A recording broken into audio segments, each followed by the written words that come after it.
देश में जो भी सरकार हो, देशवासियों की आकांक्षा के अनुरूप काम करने वाली सरकार होनी चाहिए।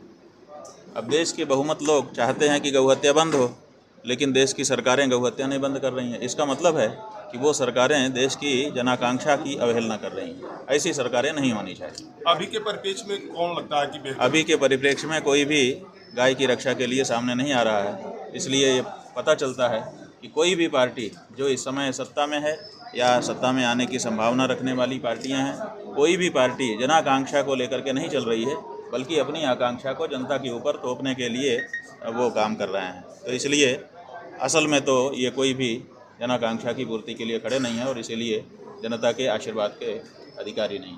एक आखिरी सवाल, भाजपा के लोग बात तो करते हैं, लेकिन काम कहाँ करते हैं? बात करते हैं, इसमें कोई दो मत नहीं है, बहुत अच्छे से करते हैं, ये भी सही है। लेकिन 12 वर्ष से लगातार केंद्र में उनकी सरकार है और अभी तक गौ रक्षा बंद होना तो दूर, गौ हत्या में कमी भी नहीं आई, बल्कि और बढ़ावा हो गया।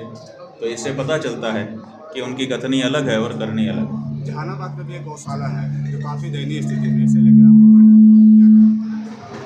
केवल जहानाबाद की बात नहीं है, पूरे बिहार में लगभग हम घूम करके आ रहे हैं।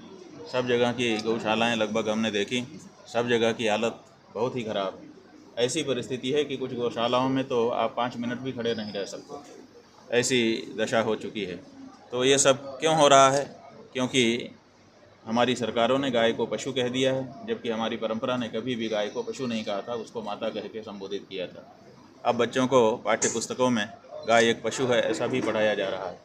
तो हम ये चाहते हैं कि गाय को पशु सूची से हटा करके माता की सूची में दर्ज किया जाए, सम्मानजनक रूप से उनको दर्ज किया जाए, और साथ ही साथ लोगों में इस भावना का भी संचार हो कि गाय हमारी माता है और हमको उसके साथ माता पिता के जैसा व्यवहार करना चाहिए। वो तो देश से ही बाहर चले जाते हैं बीच बीच में। अब वो कहाँ जाते हैं, कांग्रेस पार्टी उचित नहीं समझती है कि वो देश के लोगों को और विशेष करके कांग्रेसियों को कम से कम बता दें कि वो कहाँ गए हैं और क्या करने के लिए गए हैं।